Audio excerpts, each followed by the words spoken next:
and today's recipe is going to be chicken and noodles.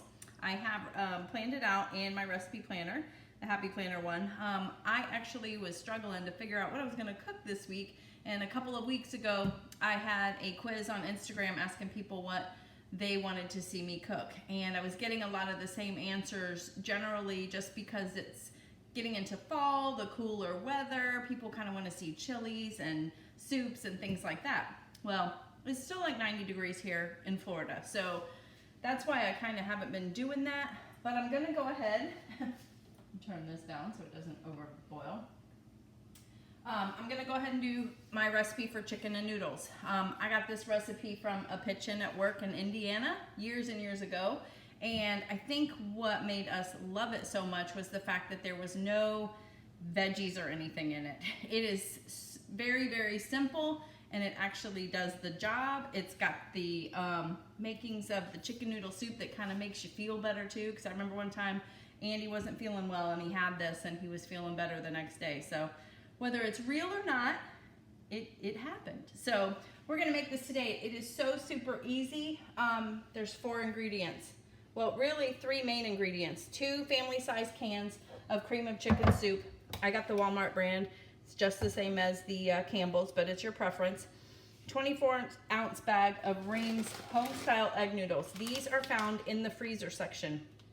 They didn't have a 24-ounce bag, so I had to get 2 12 ounces. And then you need 4 chicken breasts, which I have over here boiling right now. And then salt and pepper, which is basically to your taste, your preference. I'm sure that you could literally add anything you wanted to make it like a chicken noodle soup. But I will say that the longer that this cooks and sits, it's gonna get a lot thicker too. So it depends on how much you want veggies in there with the thick sauce. But you'll see it at the end and you'll know what I'm talking about. But the first step is to boil your chicken. You fill it out. It said about 2 quarts of water. I had no idea what 2 quarts was, so we actually asked Siri today, and she told us in her Australian accent that it's 32 ounces is 1 quart. So I doubled that up, and it still didn't look like enough for me because I've always just eyeballed it. But then I actually found the recipe that I got this from recently, and I thought maybe let me try it the exact measurements and see what happens. And it was very low, so I've always usually put water up to here in your regular pot, but I did it about halfway today. I didn't put as much as I normally do, but I put a little bit less than normal. The reason why the water is important is because that is your base. After I take this chicken out to cool, I'm gonna then shred it after it cools, but I'm leaving this water in here because that's what we're gonna cook the frozen noodles in. So that's kind of where we're at now. So we will come back to you after I get the chicken cooled and the noodles cooking, then we'll come back and I'll just show you how to put it together. It's super simple, super easy, and comfort food #1 in our books. So we'll see you soon. Hey guys, welcome back. Okay, so what I have done at this point is I did take the chicken out.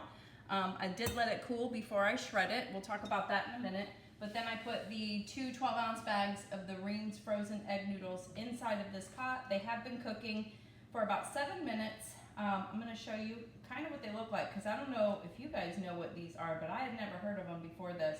I only use these noodles for this, but they're really thick and hearty, basically. They're egg noodles, but that's what they look like. You use the same water. I think all that starchiness, everything from the chicken, the flavor, you just kind of want to keep that all together. So after the chicken cools off, then you want to shred it. Now, I know back in the day, our shredding technique was to use 2 forks to shred it. And that worked, but for me, it was like time consuming and kind of exhausting. So I've been watching a lot of cooking videos on YouTube lately, and one of the tips that I've seen throughout a lot of videos is to use this handy dandy little mixer. It's like a meat chopper. This one is a Pampered Chef one, but they have other ones out there too. You don't have to get this one. But I tried it today for the first time, and you are still gonna use your muscles to do this, but by the time I was done, you can see everything is shredded just like if you were to use the 2 forks. So I don't know, just a little tip there, because the bow tie pasta dish that I made recently on the video. You had to shred the chicken there too, and it's just always been a pain in my butt, honestly. So anyway, so after that, what you're gonna do is you're gonna add your 2 cans of cream of chicken to the water, the noodles, everything. We're gonna add this.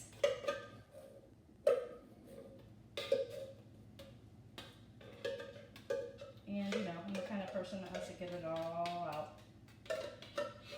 So, I don't know where everybody's from that's watching, but let me know if it's already getting cold in your area, because here it's not. I will say that the humidity is gone. It's not quite as bad, which is nice. I think I can handle that 88, 89 degree weather without all that humidity. But when that humidity is kicking, oh my gosh, it's awful. Okay, so you're using 2 of the large cans. It says family, it's like a family size. Technically it's 26 ounces, if that helps. So you'll want 2 of those for this, okay? And then we're gonna add in the chicken that we just shredded. I'm gonna do this the easy way so I don't make a mess. This time I use chicken tenders. I mean, you can use whatever you want. It says 4 chicken breasts, but just eyeball it. I mean, if you make it the first time and you want less chicken, just use less chicken. But I'm kind of glad that I did not use as much water this time, because as you can see, it's very thick, or very full. It's gonna get a lot thicker as it cooks. So right now we're just gonna stir this up. You want everything to kind of blend together to where there's not big chunks of this soup. You can salt and pepper it at any point. Like I said, that's really just gonna be to your taste. You could wait and just have each individual person salt and pepper it when you dish it out to them, because everyone is different, what they like.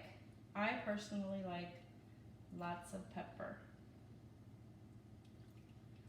And when we serve this, we usually serve it with some Hawaiian rolls. So I have a pack of those. We'll show you those at the end, but everybody knows what those are by now, I'm sure. Hawaiian rolls are the best. Not the best for you, but they're the best tasting. But as you can see, you're kind of getting everything mixed in.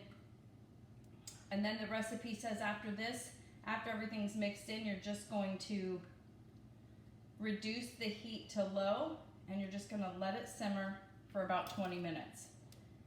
And remember what I said, that as it gets, the longer that it sits, the thicker that it gets too. So we like it more of like a stew kind of thing, pretty thick.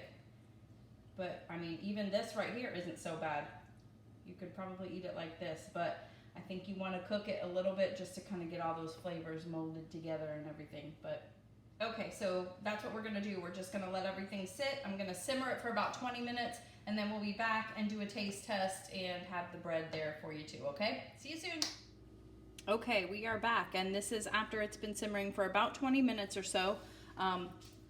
It's ready to go. So I'm gonna dish a little bit out, do a taste test for you. But as you can see, it's just good. And how simple was this? Literally, yes, you can add some veggies if you want. But if you don't like veggies, we like veggies, but we're okay without them. I'm not gonna fill it all up right now because I'm not eating yet, but that's what it looks like.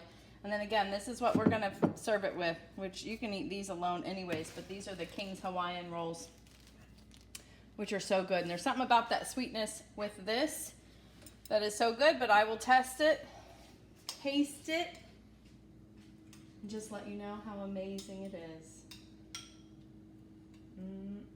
Good. This will feed us for a while too, because as you can see, there's a ton there, and Jordan is a vegetarian, so Andy and I are set for a couple weeks maybe.